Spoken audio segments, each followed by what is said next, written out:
Wonderful. Well, welcome everyone to Merrifield Garden Center's webinar presentation with our very own Louis Ratchford.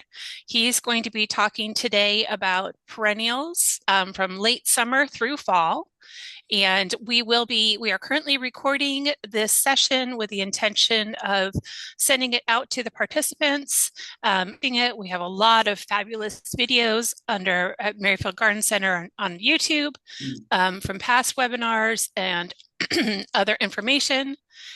We will have the Q&A and the chat available today. If you have questions you would like to have addressed, we'll do our best to get to all of those. We also include vote up for questions today. So if you see something that's similar to your question, you could, oh no, my internet is stable. Hopefully I'm not glitching. If you see a question that you would also like to have vote that up, and we'll know that there are a lot of people interested, and we'll be sure to get those addressed. Um, I think, I did attempt to send, hopefully it reached everybody, a plant list that we will be discussing today, Louis will be discussing, and I will also send that through the link when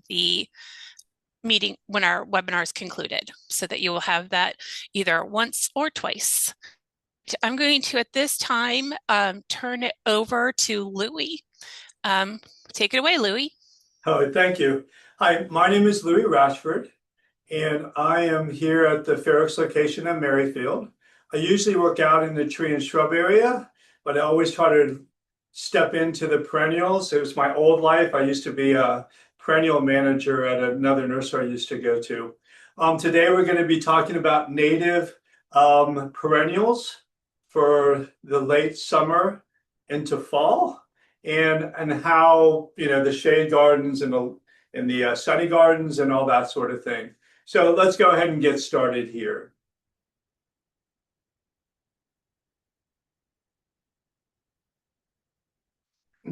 Okay, so native perennials for late summer into fall. And here's gives you an example of one of the sunny gardens. Oops. Okay, so what we're going to discuss today, we're going to go in and talk a little bit about what a native is, some of my favorite sunny perennials for the summer into fall. We're going to also talk about teepees for vines to add a little bit of jazz to the perennial border. We're also going to talk about some of the native shady perennials. And then at the very end of the seminar, I'm going to give you some advice about making some gardens for both of these different types of perennials. So when you talk about a native plant is a plant that occurs naturally in a particular region, ecosystem, or habitat without human interaction. If you think about it, back maybe a couple million years ago, or even a million years ago, when humans weren't here, there was a huge garden here, or a huge forest here in Virginia, and it did not have anything but native plants in it. One of the other amazing parts about that is that each plant within that forest had a different DNA sequence. And that was one of the reasons why they could thrive the way they do. If you get diseases or anything going through a forest, there was always a few of the trees, shrubs, perennials that had a certain DNA that actually could withstand the disease. And then all the rest of them would die off, and then that new strand would start, and literally that type of plant would be able to survive. So it's really important that, with native plants in general, that you have a lot of diversity when it comes to their genetic makeup. So one thing I do want to discuss a little bit is invasive plants. And as you notice in the screen, is that it has to be a non-native plant. An invasive plant is a non-native plant that harms its new environment. It adversely affects habitat, bioregion, causing ecological, environmental and economic damage. And what I mean by that, these are plants that are brought in from different areas, from different countries or whatever, and they come in to our environment, and there's no natural type of system that's set up to keep these plants in check. When it comes to a native plant, the whole system itself in a forest or in prairie or whatever has things in check so that something doesn't take over the whole environment. So these non-native invasive plants can be pretty harmful to the environment. But it has to be a non-native. What I mean by that, there's a lot of my customers come in and they talk about how these invasive natives are taking over their garden. When you think about a native plants can be very aggressive, but they can never be invasive. And their purpose to a lot of these aggressive native plants is to either save soil or take over the area to a pretty fast degree so that other plants can start to go in there and change into the ultimate goal, which is an old growth forest. So when you talk about natives in general, you can talk about native plants to like North America. You can talk to native plants about the United States.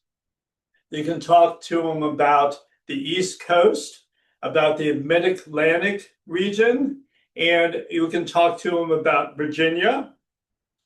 And there's actually, in Virginia, we have different environments as well. We have the Tidewater or coastal plains, we have the Piedmont area, and then we also have the Mountain Valley. And a lot of the perennials actually are in each one of these, and it can be actually a little bit different. I put in a robin in there eating berries off of a dogwood, which is the state flower or the state tree of Virginia. So there is back in the day, years ago, I used to work down in Arlington at a nursery down there, and I actually knew a lot of people in the government down there. And they always talked about this one native plant that was not found anywhere in Virginia except in Arlington. And I cannot remember the name of it, but you can get native plants into a very, very small area, which always intrigues me on how that can occur. So when you think about natives in general, there are a progression that happens between, let's say, a forest comes or a fire comes and destroys the forest, and everything is burnt down to the ground. From that bare soil, there are different stages to development of a old growth forest. And on each stage, there are different native plants that are used to prepare that environment for basically the old growth forest, and in most cases. So when you think about native plants, think about in what area of that that system do they go into, and what their purposes are within that that scope of that ecosystem.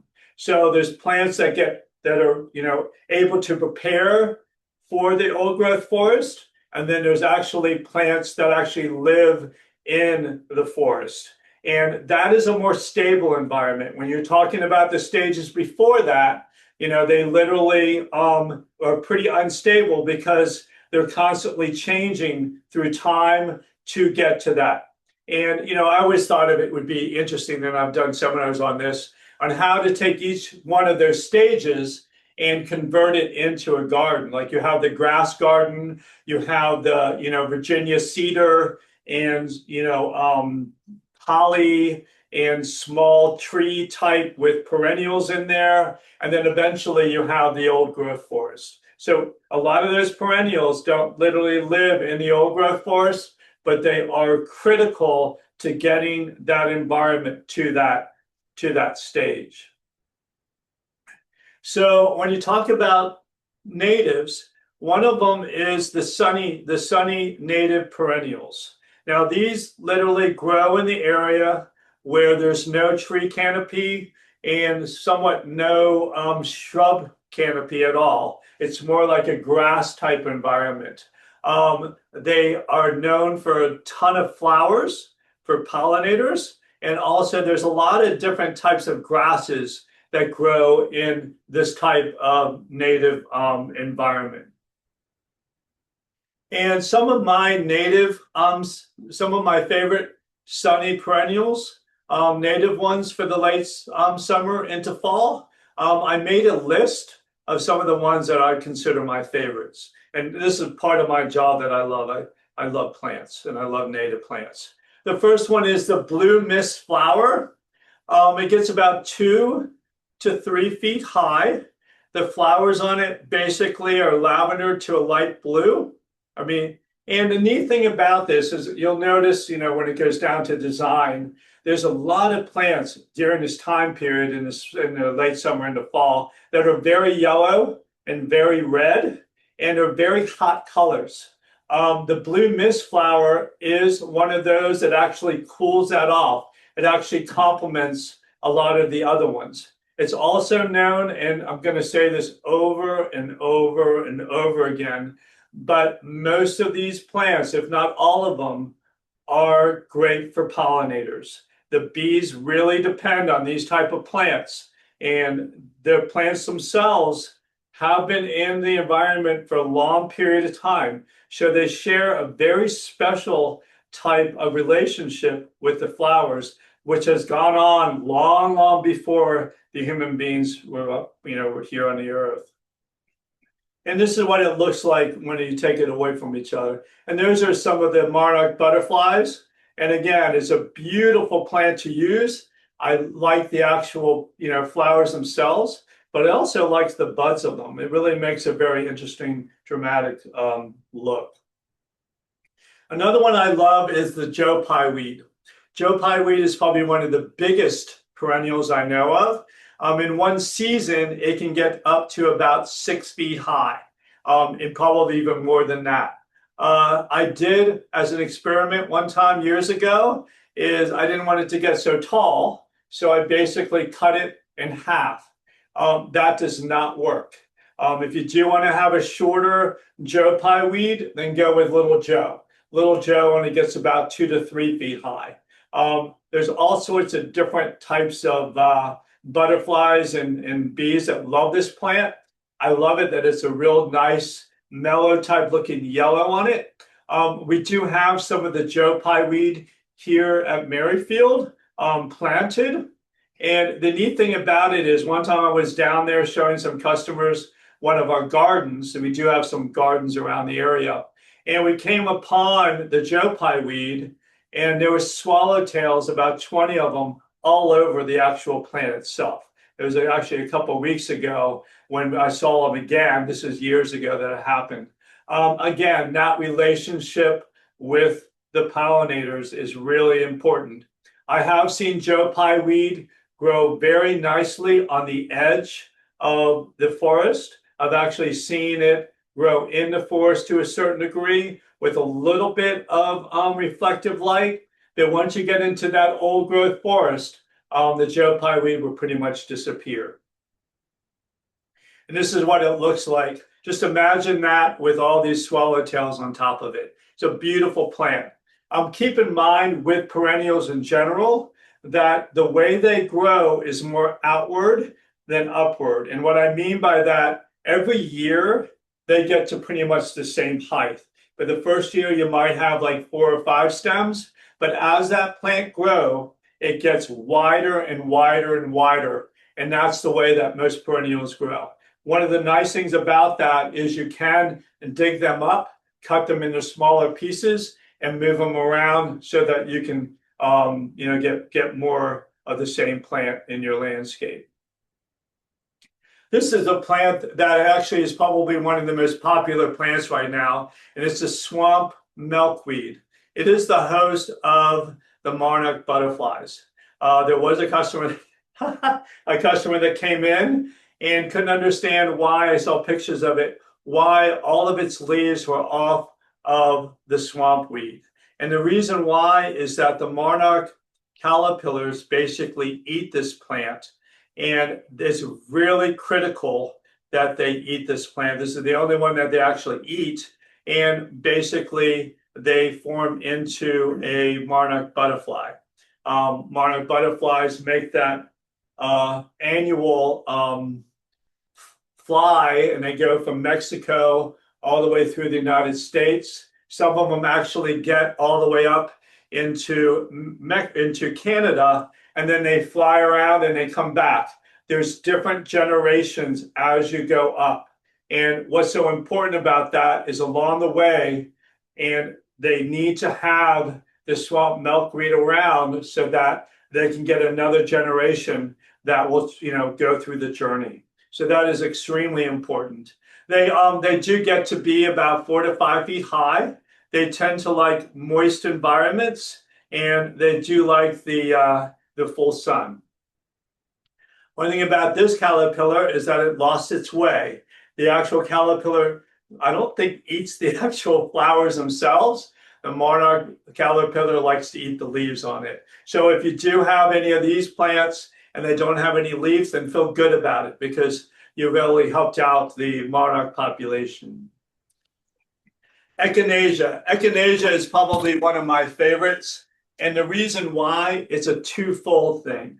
And what I mean by a twofold thing is that it actually supplies nectar for bees, but afterwards, the cone in the middle basically is a seed pod that a lot of the wild birds, especially the finches, love to eat off of. So it's almost like a shrub. There's a lot of native shrubs that flower.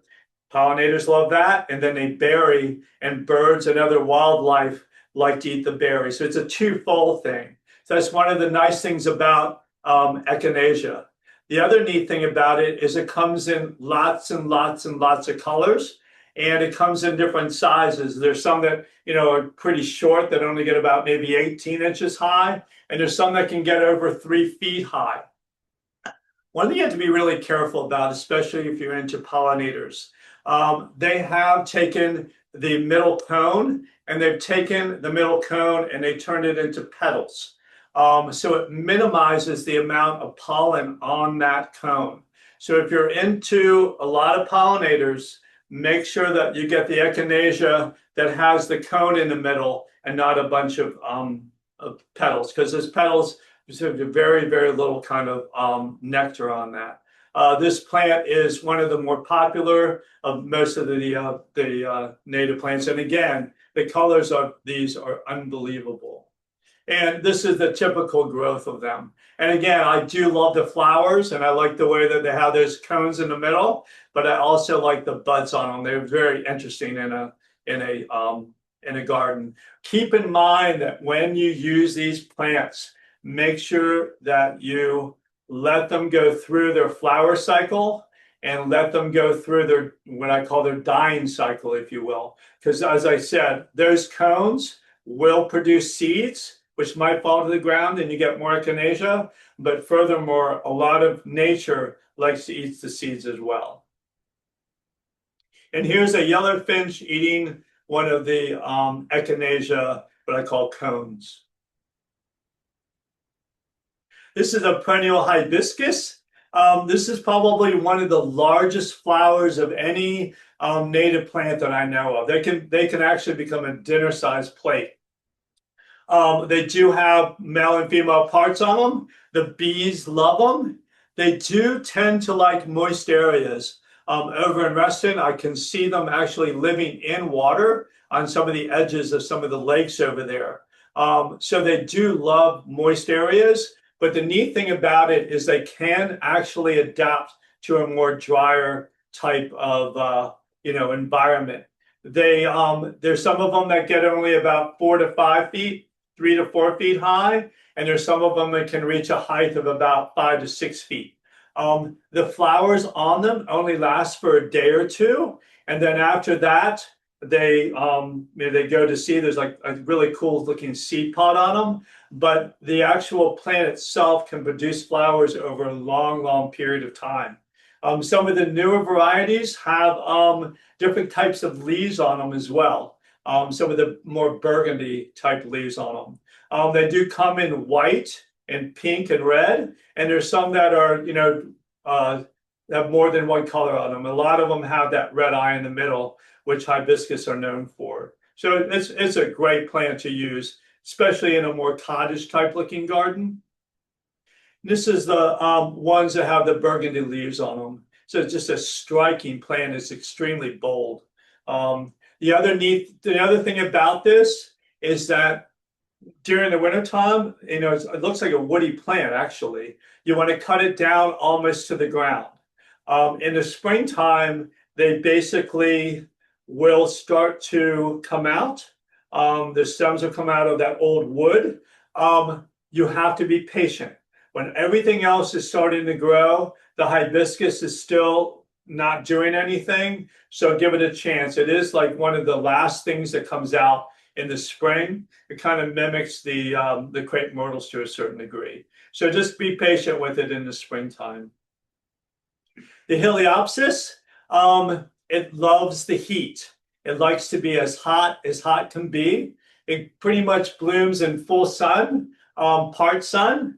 This is one of those yellow type of flowers that needs to be cooled off with a little bit of the blue mist, if you will. It is known for its pollinators. It is a wonderful plant. The reason why I say that is, I'm from this area, and I took a road trip out towards Middleburg. This is years and years ago. And literally, you would have a whole field of this plant. I mean, thousands and thousands and thousands of them. It just shocked me. It would just be a whole field of yellow. One of the neat things, too, about Heliopsis, I was over in the Perennial, and Romero, the perennial manager, brings in a ton of different varieties of this plant. So there's at least 5 or 6 varieties out there to choose from that has different types of heights on that and different types of personality. There's some that have more than one layer of yellow petals on it. Some of them actually have darker yellows with the lighter yellows on the same flower. So there's tons and tons of different varieties out there for you. And this is one of those varieties. So it's a great plant. Even when it's not in bloom with it really dark stems and with those type of leaves, it actually looks really nice in a garden. Okay, so Petizia, it's the blue wild indigo. It's probably one of the oldest plants, perennials. It can reach a very old age, and it blooms in the spring. So you're probably wondering why I would actually have it in a late summer into fall type of seminar. And the reason why is the seed pods on it. I did a garden design for blind people. And one of the things I used were a lot of scented plants. The other thing I used was a lot of plants that felt neat, almost like the lamb's ear, different types of textures. One thing that I did use was sound. And the reason why I say that is Batizia comes out in the fall with this incredible seed pod. And the seed pod literally has these very, very large pods on it. And within the pod, there's a bunch of seeds. We have one over at our gate. And every year, Michael Fay comes and collects seeds and he uses them to grow. It's a wonderful plant. Anyway, you take that pod stem and you shake it, you can actually hear the seeds inside the pod, which is really kind of neat. And that's the reason why I used it. It's a great looking plant in the fall because of the black on it like that. Goldenrod. The only thing I have to say about goldenrod is that it grows like a weed. Just like the Heliopsis, you can get fields of this stuff. and it grows like you wouldn't believe. I was up in Pennsylvania visiting a relative of mine, my mom's sister, and they were outside weeding and they were pulling out the goldenrod. And I'm like, don't pull that out. And they're like, why? It's a weed. And I'm like, it's not a weed. It's a very, very important plant. It literally grows everywhere. And it's the bees just love it. And it is literally the signature plant of fall. It is just wonderful. And when you look at it in the fields, it's amazing.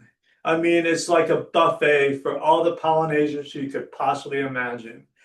We do have tons of different varieties of it out there. It's a very, very important plant. Remember, these bees are collecting nectar so that they can literally last through the winter time. And having a lot of these very rich nectar type of plants is really important for our pollinators.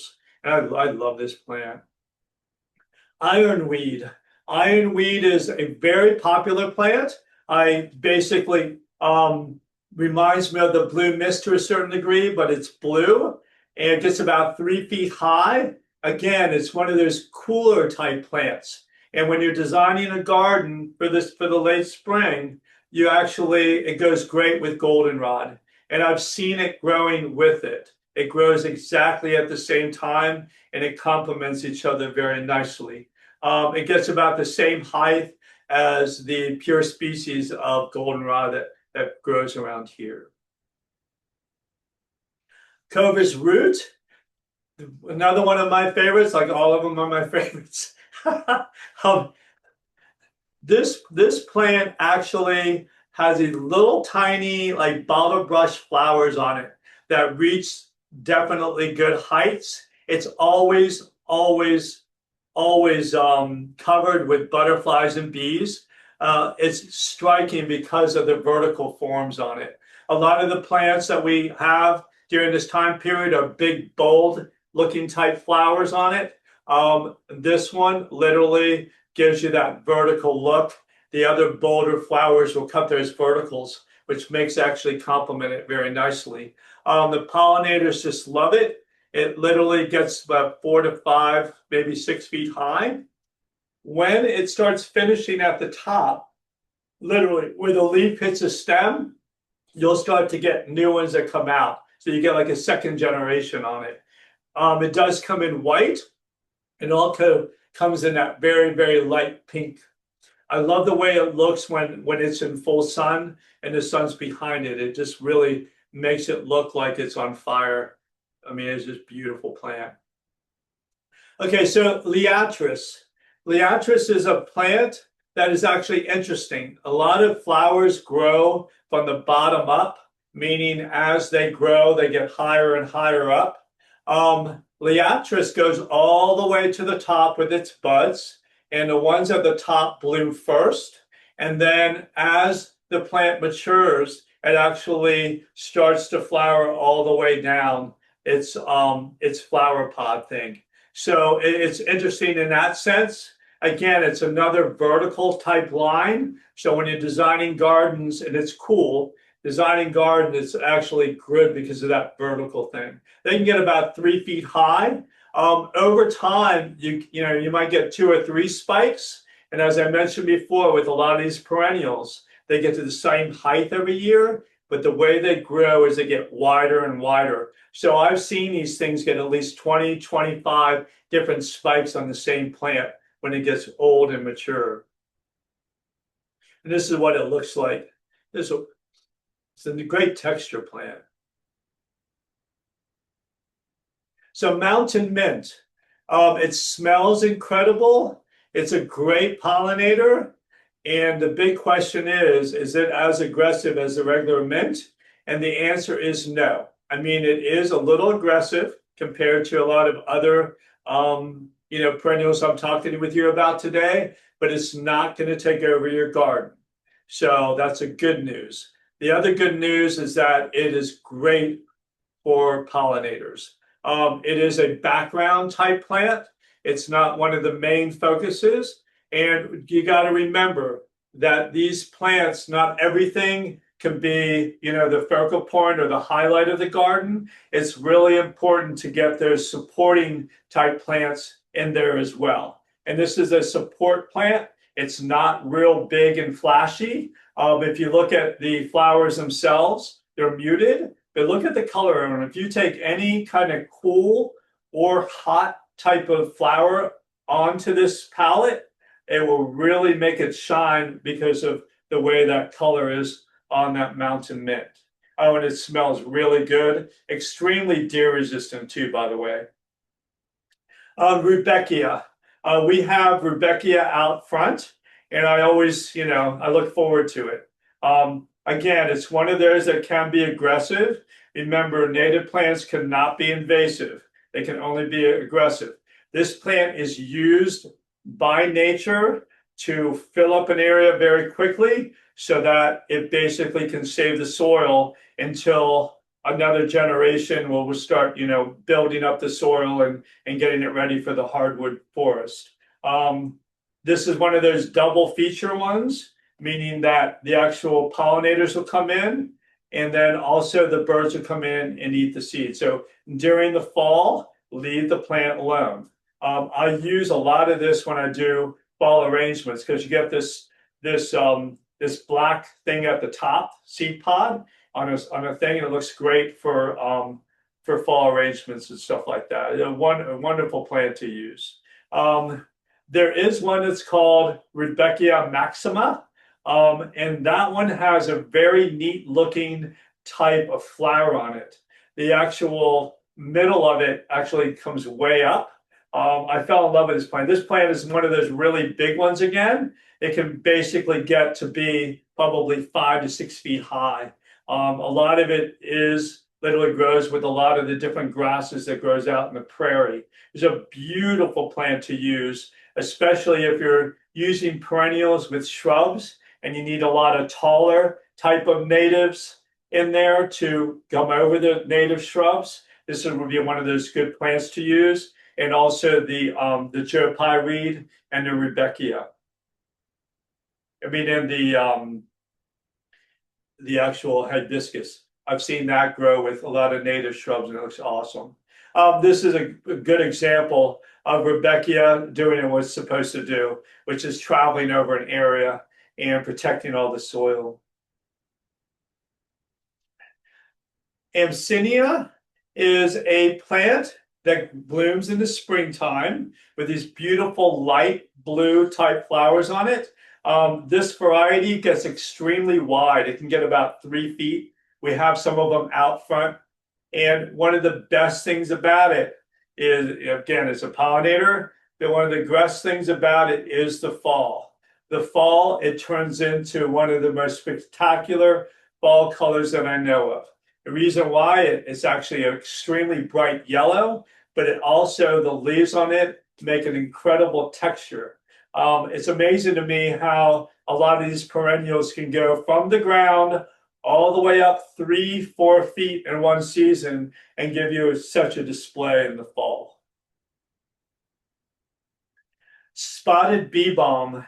I did not know what this plant was. I do a lot of hiking, and I was out in the Appalachian Mountains, and I was along this old road that was gravel, and over to the side was the spotted bee balm, and I had no idea what it was. I came back and I did a lot of research on it. It is by far one of my favorite plants right now. It goes up in stages. What I mean by that, the bottom of the stem gets these leaves on it, then the flowers, then you get a spike that comes up, you get leaves and flowers, and it just continuously does that. It's an incredible plant. I was really floored when I saw it, and it's always just so neat to, when you get outside and you actually look around and you see all these native plants out in their natural habitat. It's always amazing to me. There was one time I was up in Pennsylvania visiting my cousin, and I was looking at this shrub. I couldn't imagine what it was, and I kept looking at it and looking at it and looking at it, and then all of a sudden I realized I'm looking at a natural 9 bark. and I was floored at how big the flowers were on it, how it was covered with hundreds of bees, and how the leaves were green. A lot of the ones I know, the leaves aren't green. And it was like maybe 6, 7 feet high. It's a beautiful, beautiful native plant. So it's always fun to see the natives out in their natural habitat. And this is what it looks like when it's starting to fade away. And again, there's seed pods in there, which will probably be good for for the nature. And then here's your regular bee balm. You can plant this in full sun to part sun. It does love to have the the moisture, but it can adapt to the dry season. A lot of these plants, a lot of these bee balms are susceptible to powdery mildew. If you're concerned about that, make sure you put them in the garden so that the bottom leaves aren't showing, so that you have something buffering on top, so you only see the top of it where the flowers are. The leaves themselves actually smell really good, and I have seen them used actually as tea. If you do use anything like that, make sure you don't use any pesticides if you decide to use it as tea. But just another really good plant to use. And this one does run, meaning that it does send out shoots over time. So it will actually run through the garden for you pretty nicely. This is a close-up of the flower on it. Okay, so one of the things about the sunny perennials is pairing them with grasses. Grasses is a great use to fill in. Remember, these plants literally are in full sun. You will get weeds, and we'll go into that later. But grasses are great to use with the sunny perennials. They just complement each other. And a few of the native grasses that I picked out, one of them is Penicillium, and this is called a switchgrass. They literally are known for fall. All grasses, to my knowledge, love the fall. That's when they do their song and dance. This actual type is called Shenandoah. Gets about 3 to 4 feet high. When it's growing, it has bluish type of green leaves on it, and then in the fall, it turns into that burgundy color. The actual plumes themselves have little tiny red flowers on it. One thing about grasses in general, if you have a backdrop of sun that is shining through the grass, you will get a totally different look than if the sun is behind you when you're looking at them. We have our grasses on the West Road, and when you have that southern sun coming up and you're in the north walking down, those grasses look spectacular with the seed pods on them.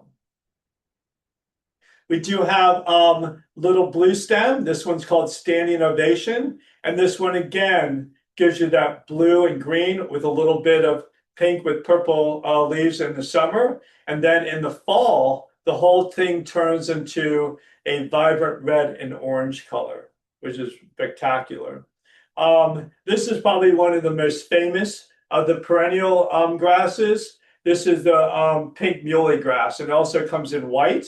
I used to go down and see my parents down in North Carolina, and the North Carolina people plant that along the highway. And when you drive by it, it looks like just a huge type of pink clouds. This plant is better in mass type plantings more than individuals, but it's a wonderful plant to use, especially having flowers coming through it. This is what it looks like. The tuft hairgrass, this one here is a smaller grass. It's blue. It does turn yellow in the fall, but this is a great plant to use as a filler within your perennial border because it takes up room, but it actually can support some of the taller type perennials. So that's what it's pretty much used for.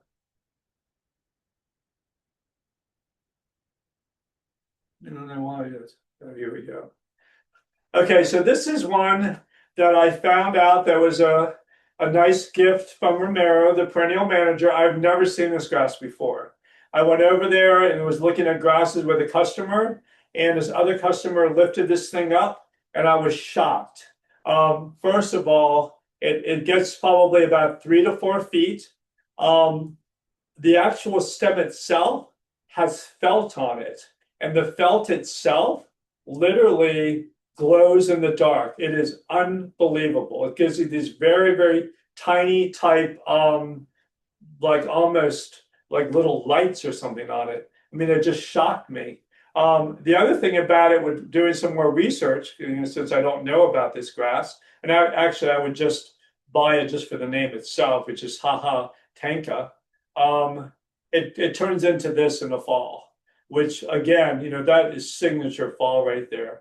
It almost looks like it's, just you had to plug it in to get all that light in there. So that's probably one of my favorite grasses right now. And one thing I would like to mention is, within these perennial borders, you have a lot of plants going on there. You don't really have any woody plants, and we'll talk about that later. But one thing to kind of jazz it up is to take and put teepees within your perennial border. And these teepees literally support vines. Vines are extremely important for birds. They're good for pollinators. They're good for perches. They're good for nesting inside of. It's just a great way to bring perennial vines into your garden. We have the native honeysuckle. We have the trumpet vine, the Carolina jessamine, the passion flower, the virgin's bower, and the crossvine. And I did literally, this is the native honeysuckle.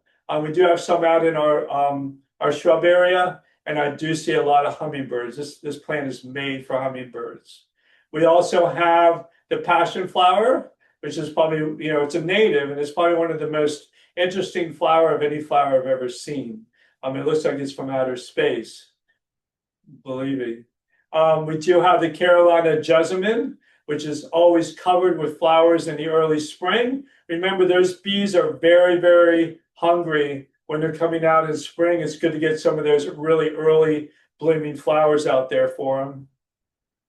This is the Virginia, which is the crossvine, which is unbelievable.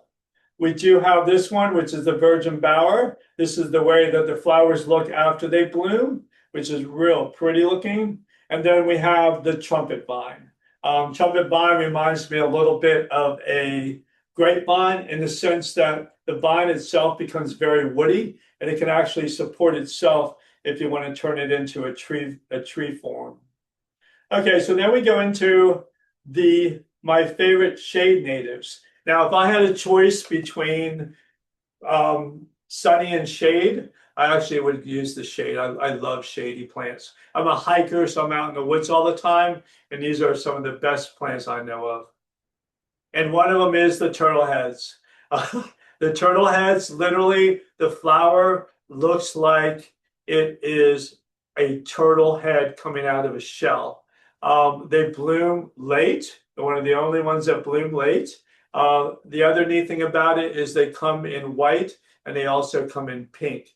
Relatively easy plant to grow, but this is a very unique flower on it. This is what they look like when they're in masses. This is the pink one. I think it's called hot lips. The cardinal flower is a magnet to hummingbirds. It likes moist shade. It can take a little bit of sun as long as it's moist. I've seen them along the Potomac River and streams where it's relatively sunny, but it has to be moist. The other thing about this plant is make sure that when it's flowering to move all the mulch away, because it seeds relatively easily. So it basically will be able to give you other generations of this plant. I also had the fortunate to be able to see this in its neighbor habitat, but I saw it in blue. When I was on one of my hikes.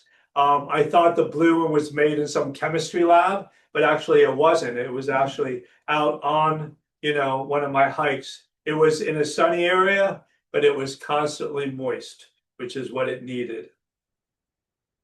Another one is the white and blue wood asters. You think asters are really good in the sun? Actually, they do very well in the shade. Shade gardens are muted beauty. They are not in your face like the sunny ones. It's more about texture. It's more about the actual mood of the garden, more so than all the flowers that are going on it. It's a different mindset. This is a great background flower to a lot of the other stuff that grows in the woods. So it's really, really pretty. This is it with some of the maidenhair ferns. Just makes a very nice muted beauty. Coral bells. So, a lot of people think, plants in general, a lot of them for shade is more about the leaf than it is about flowers. Shade gardens are very muted. This is definitely about the leaf. But there is one variety of coral bell that is called Autumn Beauty, and this one is about the flowers. The flowers are 4 or 5 times better than some of the other types of coral bells. Bees do love this plant. And it is, again, it's a white. The leaves are beautiful on it, but the flowers themselves are a lot bigger than the normal coral bells. And they bloom in the late summer. Another one I decided to use, which I saw out there in the perennials, is the horsetail rush. It is a plant that is a native to our area. I have seen it grow next to the Shenandoah River. Peggy has it in her yard, and she doesn't like it very much because it takes over. But it's 400 million years old, which just shocks me. It looks so cool. It looks like a bamboo without leaves on it. This is what it looks like. It's pretty easy to tame. You can tear it out to a certain degree. But if you like texture, this would be a great plant for you. I don't believe it flowers, but it's prehistoric. I mean, it's been around since the time of the dinosaurs. The bugbane is a plant that gets about 4 to 5 feet high. It gets very large types of bottle brush flowers on it. It's incredible. The bees just love it. It can travel, meaning it does have a root system that goes on and they pop up. So it will make a very nice grove for you. It reminds me of the bottlebrush buckeye when it comes to its flowers. And it's great for pollinators. It really can lighten up a very nice, dark type of environment. There is one variety that actually has burgundy leaves on it that are very attractive. And as I said, the birds and the hummingbirds and the pollinators just love it. There is the anemones. There is native anemones that actually grow out in the woods around here. A lot of the anemones that we have in shade are from other places, but there is a few native ones. They do love to be in shade, but the plant itself looks to me almost like a sunny perennial in the sense of the flower itself. The other neat thing about it is it actually reminds me of a sunny perennial to a certain degree of the way that it grows. It also is a pollinator as well. Then we have partridge berry, which is a ground cover, which I see all over the woods around here. Again, I decided to bring in a couple of these plants that I see on my hikes. This one is an evergreen ground cover, gets very small flowers on it that last through the winter time. During the winter, it's neat because it gets tons of red berries on it. I'm sure if you go hiking, you've seen it in the woods. It looks like this. It's a wonderful plant to use in a garden. And I always have Louis? mushrooms. Mushrooms are, Go ahead. mushrooms are by far one of my favorite plants to a certain degree. I do tend to love the mushrooms. They are one of the biggest organisms in the world. And without this types of funguses and stuff, we wouldn't be able to exist. So I decided to use some. This is one of my favorite gardens right here.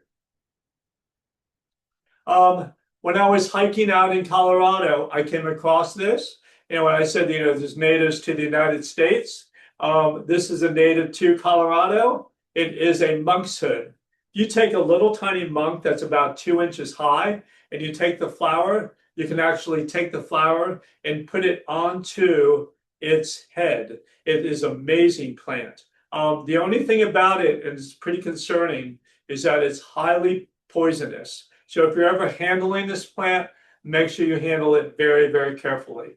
But it is a very strong bloom in the fall, and it is, again, one of those cooler colors. This is what it looks like in the garden. And then we have the Pennsylvania sages. These are evergreen, great texture plant. There's all sorts of different varieties, but the native one is the Pennsylvania sage. And there's another one that's called blue something. I think I have it down here. Yeah, the blue hobbit sage. It is clumping form. And again, that clump gets bigger. The other neat thing about it too is that it basically is an evergreen. And then you can't go without talking about native shady perennials without going into ferns. Ferns are some of my favorites. I have seen ferns out in the woods, and one of them in particular is the cinnamon fern. This one get about 3 to 4 feet high, and it does get the cinnamon sticks in the springtime, but it does give you wonderful fall color in the fall. I mean, they're twofold. All the ferns do give you beautiful fall color. Another one is the hay scent fern. This one is an aggressive runner. It's an aggressive runner, but it literally can be tamed. It turns out to be yellow, and it gets a little bit of rested yellow in the fall. I do have the sensitive fern, which is another one that literally likes to be, pretty moist, and it can actually grow in full sun when it is moist. The lady fern, dappled shade, gives you great fall color. And then we also have the ostrich fern, which basically gives you some very interesting fall to winter looks with its fronds. So, and that's what it looks like. There's a pine cone at the bottom of it that is spectacular. And then we also have the maidenhair fern. The key to a maidenhair fern is to make sure that the pH is alkaline instead of having it the pH is being acidic. And that's what it looks like. Okay, so when we're talking about sunny perennials, gardens, the big thing about it is weed. Remember, these plants are in full sun. And remember, this type of environment, the weeds come in and they want to protect the soil, but they want to get it ready for the hardwood forest. So one thing is extremely high maintenance. Adding grass helps out. When you're thinking about doing sunny native perennials, try to make sure that you do some that grow in all sorts of timing throughout the season. The other thing, which I think really helps, is adding some native shrubs to it. The native shrubs will be there as support for some of the larger perennials, and plus you will have to do less weeding. Make sure that you leave the flowers alone in the fall into the winter. And just remember that this area of these sunny borders, literally nature wants to get rid of them to make sure that they can get the woods going. So you are really going to have to be doing a lot of maintenance on this garden. And these are a couple of photographs of it. And then we have the shade-loving ones. These are my favorites. Shade is in shade, which means you can actually enjoy it in the summertime. You can go out there and sit in the shade. Most of the flowers actually will occur before the leaves hit the branches. That's when the plants get most of its energy. Even there's a lot of shrubs and stuff that they come later. Remember that very, very low maintenance. I always suggest when doing a shade garden is to mix it up with some of the shrubs. Um, any type of native garden, you're going to get nature, which is what I believe in to be so important. It's not as much about the look of a garden as it is about making a garden for nature itself. And that's what nature, I mean, that's what perennials are known for. The other thing about it is the very easy and relaxing type of environment. I think, I've been in this industry for 30 years, and I think in general that people are finally starting to understand that nature is the direction in which we need to go to. And you can actually develop a native eye. And native eye is a what I concept, which I mean is that it's not all about doing the actual design itself and making sure you have texture, making sure you have repetition and all that, but actually just enjoying the beauty of the garden itself. So, and my last, and this is a picture. These are some ferns that are growing in the woods. Again, giving you some beautiful, beautiful fall color. And my last little message to you is if you love the earth, plant native plants. So thank you so much for spending some time with me. And I believe that now we can actually go in and start talking about, some of the different types of questions that you might have for me. Fantastic. That was wonderful. I think first we want to find out, am I echoey for some reason? Okay. First, can you do a quick definition of what determines sun or shade? How many hours of sunlight? Yeah, so sun and shade. Okay, so when you look at a typical day, when the sun comes up in the morning, that is considered shade. That sun is very weak, and as it climbs, it gets stronger and stronger. So a lot of shade-loving plants can basically take morning sun.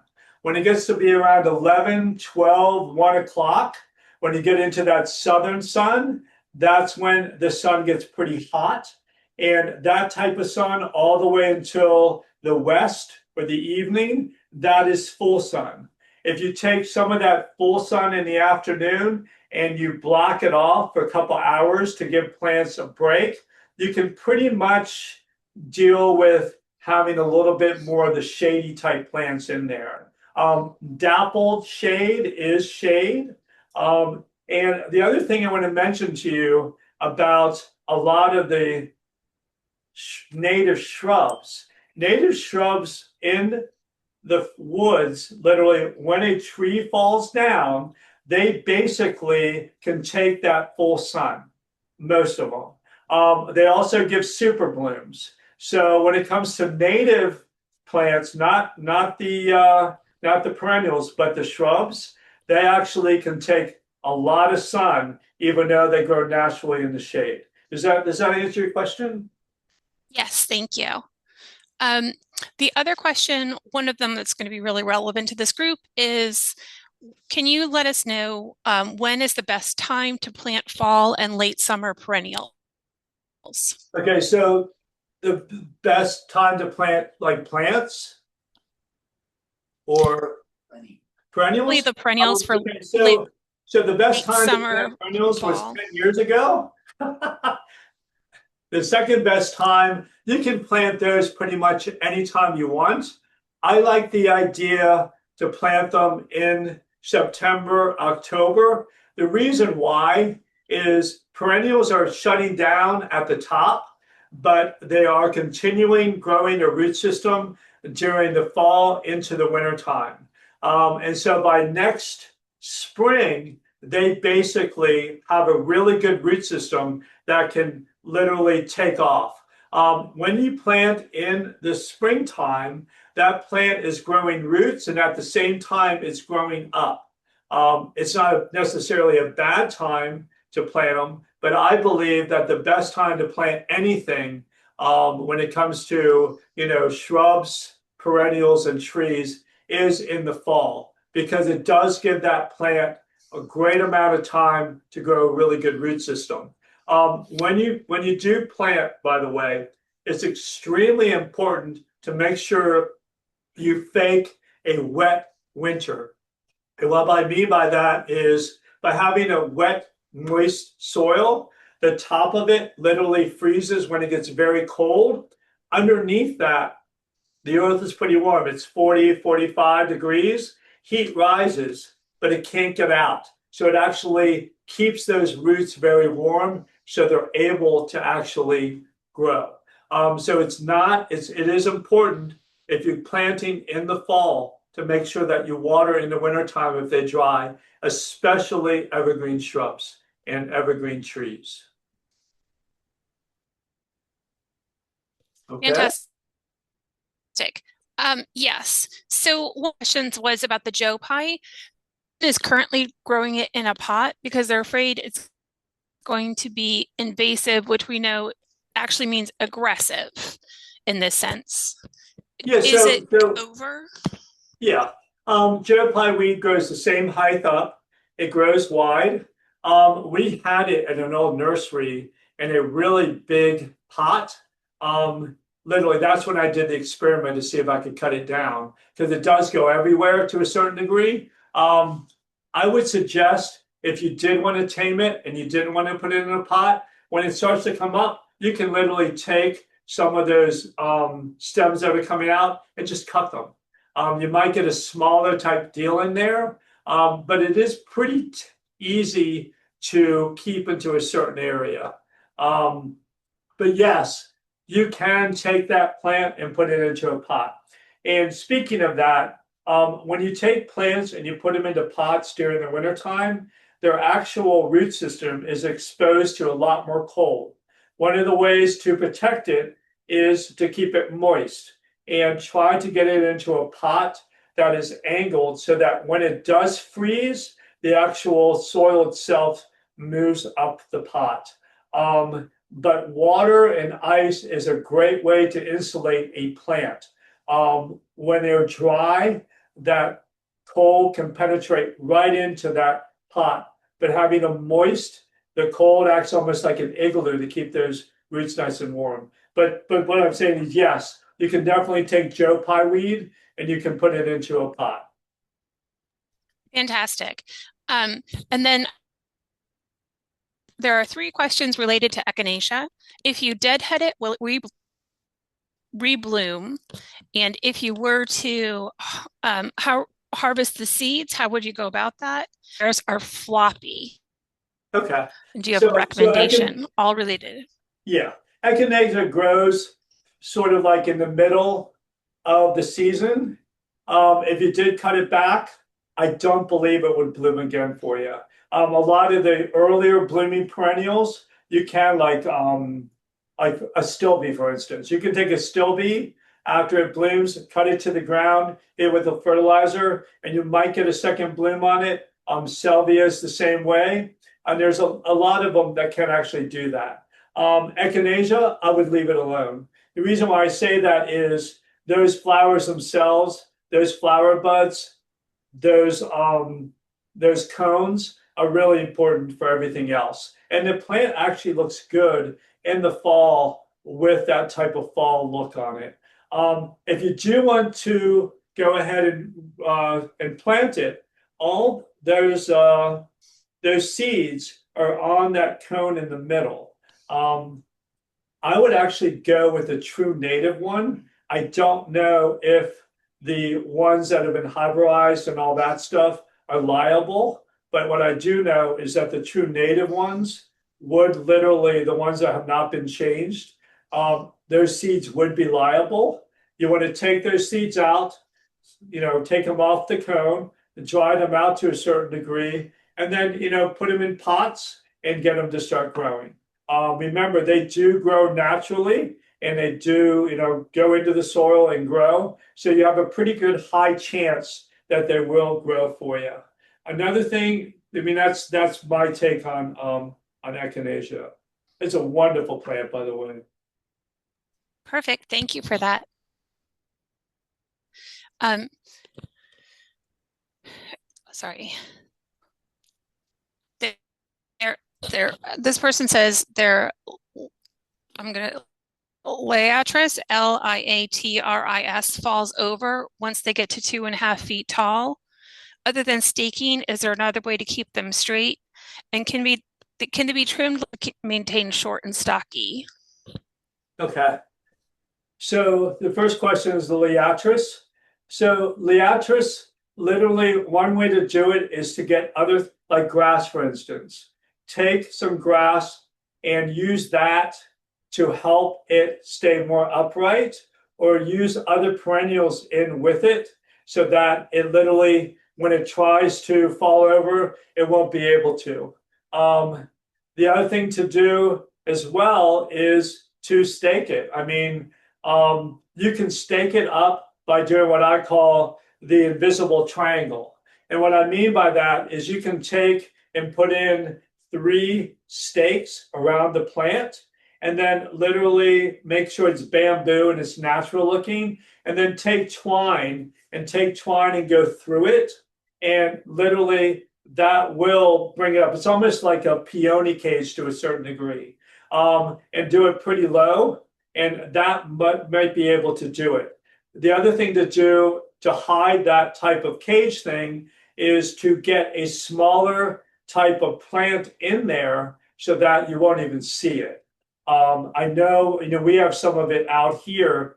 It did not fall over, which is weird, but it seems shorter. But once it gets to 3 feet, it can get pretty unstable. That plant over time gets a lot of spikes on it. And when you have a lot of spikes like that, I believe that you probably won't literally get much of it as a problem when it comes to falling over. The other thing to think about too is when you're fertilizing, you don't want a lot of fertilizer on that is going to increase the size of it and grow very quickly. You want it to almost grow more naturally. So I would suggest to use like a spoma type fertilizer, organic type, that actually doesn't give it too much so that it grows so high.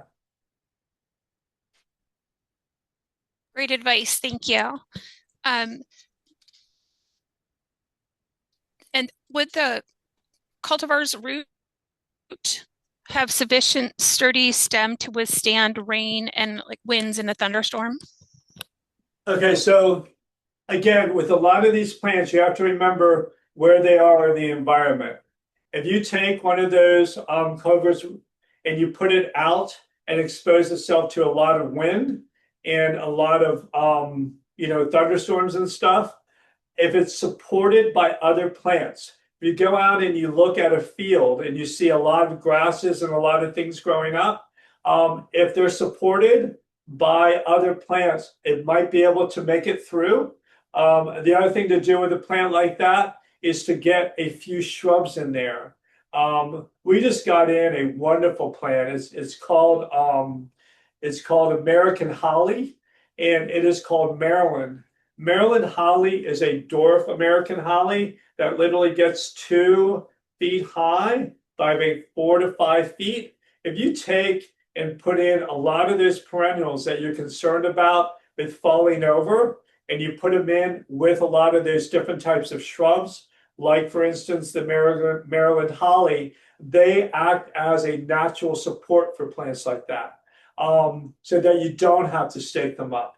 Our thunderstorms and our wind is getting worse and worse. So think about taking and putting in, some of these shrubs, these native shrubs in. There's another one that's called the chokeberry. It's called low growth chokeberry. Literally does not get too big, and you can have actual, perennials growing through it. And in that instance, first of all, it does not literally get as many weeds. And secondly, it does act as a post or so secure so that that plant doesn't fall over. So there's different ways to get around it. But again, if you take one of those real high type of perennials and you stick it in the ground and it doesn't have anything around it, and a wind comes along or the rain or something, it definitely would make it fall over.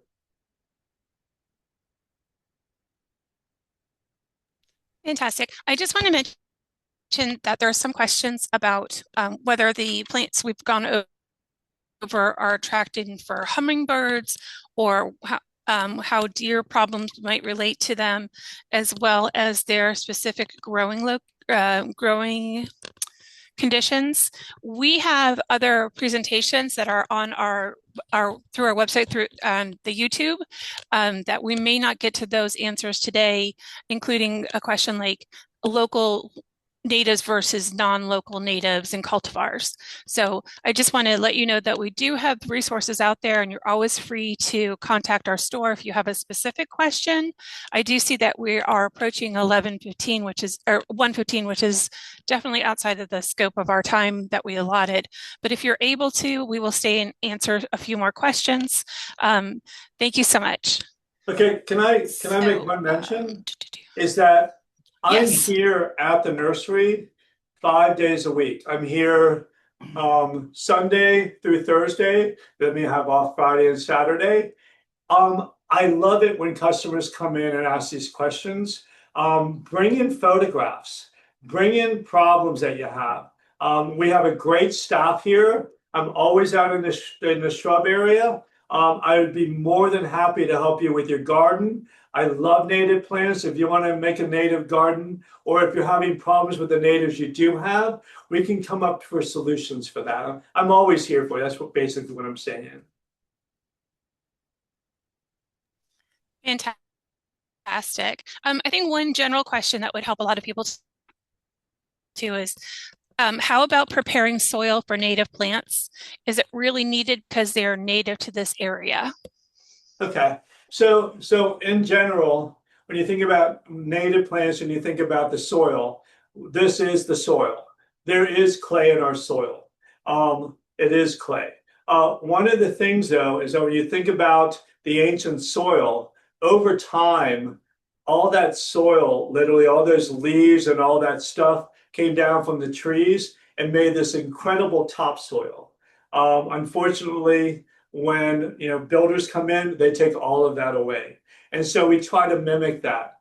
I like the idea of using clay. Clay is very important with the dynamics of the soil, but it doesn't perk very well. There's a lot of good in it, but it doesn't perk, meaning that air and water don't go through it very well. So by putting in some soil conditioner, soil conditioner, what I mean is broken down plants, organic material within there.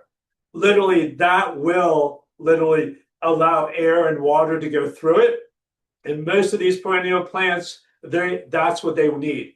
They need a little bit of organic material, not total, but some. The other thing is there's this stuff called biotone, which is a type of fertilizer. It's made by Espoma. I'm a true believer in that. And the reason why is it has beneficial bacteria and funguses in the actual biotone itself. So once that stuff gets into the ground, it actually brings the soil alive like it used to be. There's mycorrhiza in there, which is a type of fungus which has actually bonded with roots of plants for millions of years. When the root hits it, it actually bonds to it. It's like this little white thing that hangs off the root. It's so important to bring back a lot of those beneficial bacteria and funguses within the soil, because that's what the perennials and that's what the native plants are used to.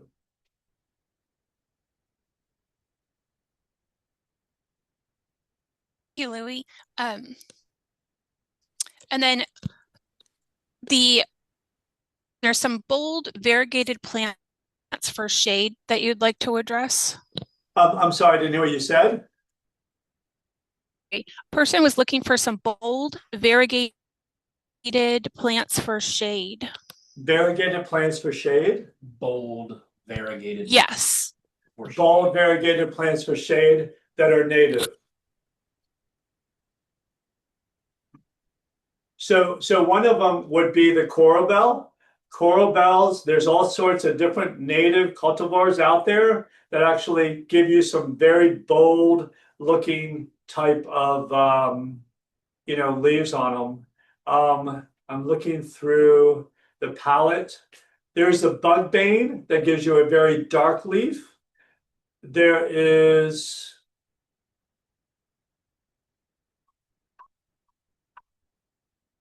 another one is the foam flower. There's different varieties of foam flower that can actually give you a little bit of colorful leaves on it. You could go even further and go with a lot of bold when it comes to the shrubs. Another one would be native wise. I'm looking through my palette very quickly. There's not really that many of them, to be honest with you. That's a non-native, that's a non-native. Okay, so the person who asked that question, that person come in. We will go over to the perennial area. I'd be more than happy to show you a bunch of natives, but right offhand right now, there doesn't seem to be that many of the shaded ones that do have variegated leaves on them. There's a lot of shrubs that do, but not the perennials to a certain degree, other than the ones I just mentioned. There is a type of woodland phlox that is variegated. It has yellow variegation on it, and then there's also Jacob's ladder. There's a variety of Jacob's ladder that has some variegation on it. There's also a type of a violet, and the leaf itself has some variegation on it. There's also there is a type of, what is the name of that plant? It begins with a T. There's a limey green one of those. It's grape something or other. I forget the name of it. But that one is called Kate something or other. It has a very lime green looking leaf on it. So that one would actually fit that as well. So I can't think of anything more right now. Fantastic. And then I think our last question for the day, and I'm sorry if we didn't get to one, I'm trying to do all of them. Well, you did mention some grasses at the end, and I believe this question came in before over the grasses. I